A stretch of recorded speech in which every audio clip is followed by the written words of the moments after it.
South India shopping మాల్లో block buster ఆషాఢం #1 kilo sale. Venkat నేను స్పెషల్గా మేము చాలా దగ్గరగా ఉండేవాళ్ళం. అయితే మనోడు ఒక సక్సెస్ ఒక రేంజ్లో చూశాడు. నేను అతని పక్కన ప్రతి ఒక్క మూమెంట్లో ఉన్నాను. అది తర్వాత అతనికి మంచి పేరు వచ్చింది. కందిరిగా నుంచి ఇంకా బాగా పేరు వచ్చింది. ఇంకా బాగా పేరు వచ్చిన తర్వాత చాలా బిజీ అయ్యాడు మనోడు. చాలా బిజీ అయ్యాడు. చాలా ఇంకా ఆ టైంలో ఫిష్ వెంకట్ 3-4 సినిమాలు చేసే రోజులు ఉన్నాయి. రోజుకు డైలీ మెయింటైన్ చేసుకుంటూ అటు ఇటు నేను చూశాను. ఆ మూమెంట్ చూశాను అతనిది.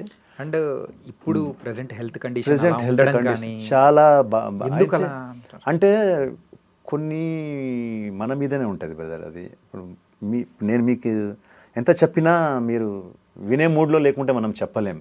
ఒకసారి 2 సార్లు చెప్తాము. అతనికి ఆ డ్రింకింగ్ హ్యాబిట్స్ అవన్నీ కొంచెం ఎక్కువ. సో మనం చెప్పేవాళ్ళం సైడ్లో ఉండి, అరే వద్దురా మామ ఇంత మరీ టూ మచ్ చేయకురా మామ అని చెప్పేవాళ్ళం. ఏం కాదురా భయ్ ఏమవుతుంది అని చెప్పేవాడు. అలా అలా ఆ సక్సెస్తో మళ్ళీ డబ్బులు కూడా బాగున్నాయి, డబ్బులు ఎక్కువ వస్తున్నాయి, సర్కిల్ పెరిగింది.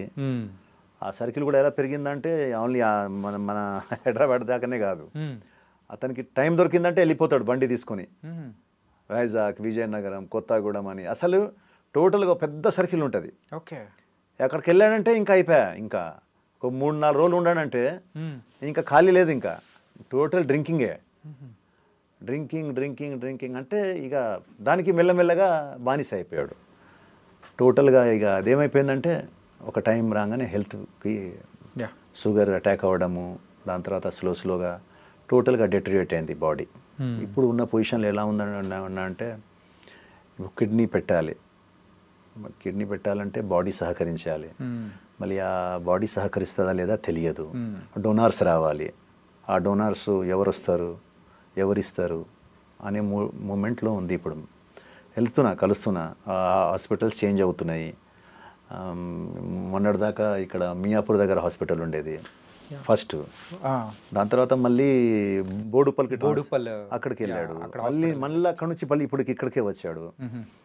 మినిస్టర్ గారు ఎవరు ఆయనకు తెలిసిన హాస్పిటలే అండ్ వాళ్ళ చుట్టాలదే.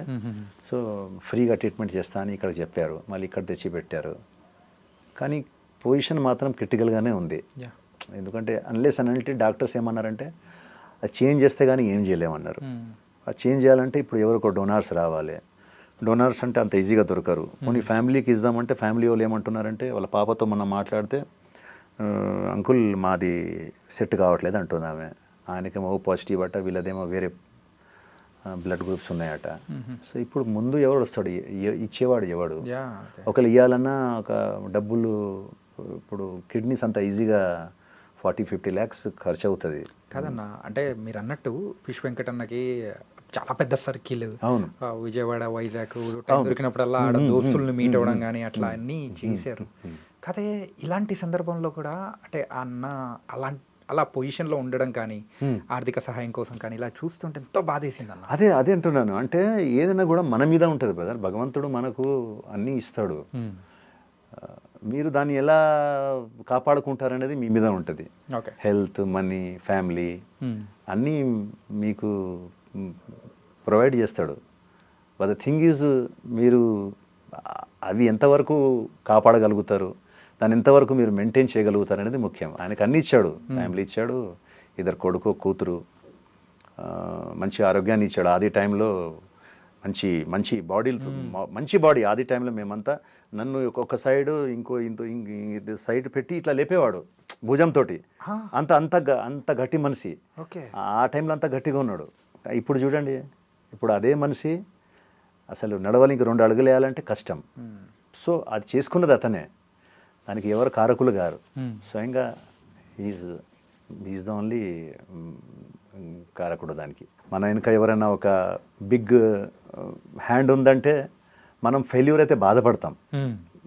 లైక్ నా ఫాదర్ పెద్ద హీరో ఉండో, లేకుంటే ప్రొడ్యూసర్ ఉందో, లేకుంటే డైరెక్టర్ ఉండి నేను సక్సెస్ కాలేని పరిస్థితిలో నా మెంటల్ స్టెబిలిటీ వేరేగా ఉంటుంది, ఆ ఆలోచన వేరేగా ఉంటుంది.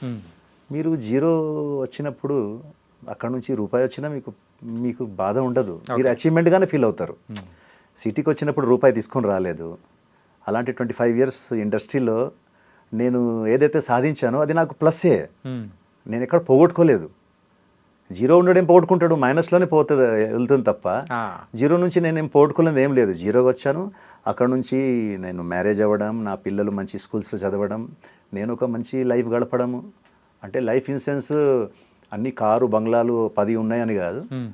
నేను నాకు ఒక ఫ్లాట్ ఉంది, సొంత ఫ్లాట్ ఉంది, నాకు ఒక కారు ఉంది, నా మంచి ఫ్యామిలీ ఉంది, నాకు 2 పిల్లలు ఉన్నారు, వాళ్ళు మంచి ఎడ్యుకేషన్, వాళ్ళు చదువుతున్నారు. నాకు మా వైఫ్తో ఉన్న రిలేషన్ బ్యూటిఫుల్ రిలేషన్ ఉంది. నాతో పాటు మా అమ్మ ఉంటుంది, నా తమ్ముడు నాకు చాలా ప్రాణంగా ఉంటాడు. ఇంకేం కావాలి? ఇంకా మనకు అంటే ఓన్లీ డబ్బులే కాదు కదా, ఇవన్నీ కూడా మనకు సంతోషాన్ని ఇస్తుంది, మన ఆనందాన్ని ఇస్తుంది. సో ఇవన్నీ నాకు ఉన్నాయి భగవంతుడి దయ. సో నేను ఇప్పుడు కూడా ఈ ఇండస్ట్రీలో 25 years నేను ఏదో పోగొట్టుకున్నాను, లేకుంటే నాకు ఇంకా నేను ఏ స్థాయికి వెళ్ళాలి, ఆ స్థాయికి వెళ్ళలేదు అని ఎప్పుడు ఫీల్ కాలే. ఎందుకంటే నేను జీరో నుంచి వచ్చాను కాబట్టి నాకు 1, 2, 3, 4 ఏం దొరికినా నాకు అది ప్లస్ కిందికి వస్తుంది. సో నేను ఐఎమ్ వెరీ మచ్ హ్యాపీ. ఏ దొరికినా కూడా నేను ఫుల్ ఎంజాయ్గా చేస్తాను, ఎక్కడో నవ్వుకుంటా, మంచిగా అంతతో సరదాగా ఉండి. షూటింగ్స్ ఉన్న టైంలో ఏ కొత్త ఆర్టిస్ట్ ఉన్నా, వాడు ఈరోజు వచ్చినా, వాడు నిన్నటి నుంచి ఉన్నా, ఎన్నో సంవత్సరాల నుంచి వాళ్ళందరితో కలిసిపోతా, వాళ్ళందరితో సరదాగా ఉంటా, ఎంజాయ్ చేస్తా. ఆ ఒక మూమెంట్ని నా మూమెంట్ని నేను ఎంజాయ్ చేయాలనుకుంటా అంతే.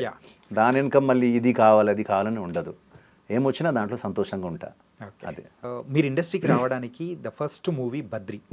అంటే పవన్ కళ్యాణ్ గారు మిమ్మల్ని ఇలా ఇండస్ట్రీలోకి తీసుకురావడానికి ఆ పరిచయం కానీ, అంటే పూరి జగన్నాథ్ గారితో తర్వాత పరిచయం చేయించడం కానీ, మీరు అక్కడి నుంచి మీ జర్నీ అనేది మొదలు పెట్టడం అసలు ఎలా? అంటే పవన్ కళ్యాణ్ గారు నా దగ్గర అంటే తమ్ముడు షూటింగ్ జరుగుతుంది BHAలో, అక్కడ పవన్ కళ్యాణ్ గారికి ఫస్ట్ టైం నేను కలవడం జరిగింది. ఆయన కూడా అసలు ఆ టైంలో చాలా రిజర్వ్గా ఉండేవాళ్ళు. ఇప్పుడు రిజర్వ్గా ఉంటారు, అప్పుడు ఇంకా రిజర్వ్గా ఉండేవాళ్ళు. పేపర్ చదువుకుంటూ సోలోగా కార్నర్లో కూర్చొని అట్లా ఉండేవాళ్ళు. నేను తక్షణని మా ఫ్రెండ్ చాలా భయపడుకుంటూ వెళ్ళాం. అంటే కొంచెం భయం ఉంటుంది, రెస్పాన్స్ ఎలా వస్తుందని చెప్పేసి. సో ఆయన దగ్గరికి వెళ్ళి, సార్ మీతో మాట్లాడాలనుకుంటున్నామంటే ఇలా పేపర్ ఇట్లా తీశారు, ఎవరు మీరు అన్నాడు. సార్ నా పేరు ఆనంద్ సార్, ఇతని పేరు తక్షణ అని చెప్పాను. ఓకే ఓకే ఓకే అని తర్వాత మీరేం చేశారు ఇంతకుముందు అని అడిగారు. అంటే మేము అడగడం ఏంటంటే, సార్ మాకు ఏదైనా మంచి నెక్స్ట్ కొంచెం ఎంకరేజ్మెంట్ ఇవ్వండి సార్, మీలాంటి హీరోస్ చెయ్యి మా మీద ఉంటే బాగుంటుంది సార్, ఎందుకంటే మాకు ఎవరు లేరు బ్యాక్ సపోర్ట్గా అని చెప్పా. మీరేం చేశారని అడిగాడు. అయితే అప్పటికి మేము మా ఒక చిన్న అచీవ్మెంట్ ఏముందంటే, మేమిద్దరము ఇక్కడ ఇమ్రాన్ ఖాన్ అని చాలా పెద్ద కొరియోగ్రాఫర్ ఉండేవారు, ఆయన ఫ్యాషన్ కొరియోగ్రాఫర్. అంటే ఆల్రెడీ మోడల్ మేము ఇద్దరం.